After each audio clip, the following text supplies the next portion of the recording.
আপনাদের মনে হতে পারে এটা বাবুই পাখির বাসা, তবে কোনো মতে এটা বাবুই পাখির বাসা না, এটা হচ্ছে ঢাপ, যেটা কাঠবিড়ালি কাটটা খাইছে।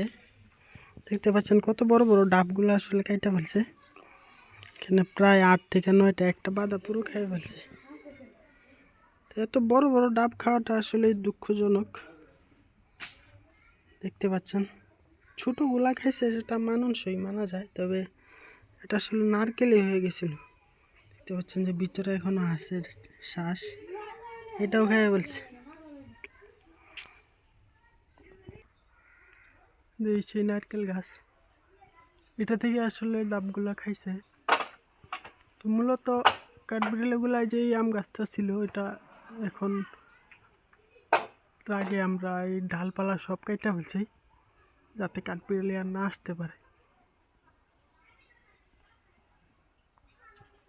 তো এই যে এত বড় বড় ডাবগুলো, এগুলো কাইটা ফেলছে।